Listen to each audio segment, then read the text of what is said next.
De los datos de hoy voy a hablar sobre un grande, aquel que algunos conocen como el padre del ordenador personal y fundador de Apple, Steve Jobs, quien tenía esta personalidad bastante peculiar, fuera de ser considerado un genio. Que este dato de hoy viene con una anécdota que habían hecho algunos ingenieros y compañeros de trabajo de Steve Jobs, en el cual muestran lo siguiente: hay algo que pasaba cuando él estaba de jefe en todos sus empleados. Ellos tenían miedo a toparse con él en el ascensor. ¿Y por qué uno diría? Porque uno tiene miedo de toparse con ese hombre en el ascensor. Bueno, y es que lo Por eso como normal en las oficinas. Sí, pero con ese se volvió un ritual de ansiedad. Imagínese usted como empleado ansioso que si le tocaba el ascensor con Steve Jobs, ya decía, ya me jodí.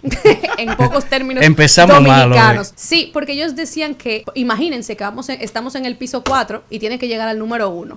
Ese tramo, Steve Jobs tenía una particularidad y era que él esperaba ser impresionado, a lo cual él te hacía una pregunta. Ay, mi madre. Y más vale que esa pregunta le fuera de mucho interés, porque si no, eso te La podía respuesta. costar hasta el puesto o el mismo empleo. Por eso los empleados generaron algo que fue un ritual ansioso de preparar preguntas ellos mismos en su casa antes de llegar, y cuando llegaran al trabajo, si les tocaba, que primero ellos lo evadían, pero si les tocaba, ya tenían algunas preguntas interesantes previamente en su mente, que ellos consideraban que era interesante para Steve Jobs, para que cuando él se lo toparan, le dijeran, No quedar en blanco. no se quedaran con el vacío de no la conversación, no, y tal cosa, y él dijera, interesante. Ok. Porque algo que lo catalogaba bastante era la sinceridad y el sin filtro que él tenía. Entonces él fácilmente lo hacía incluso con presentaciones en una reunión. Si no le parecía interesante, él decía, bueno, no está interesante porque yo tengo que ver esto, sigamos. Pero ya usted sabe, ¿cómo actuaría usted si en su momento se hubiese topado con un Steve Jobs en el ascensor y tenía que impresionarlo? Le ¿O se canto asusta salve, o mi qué? amor.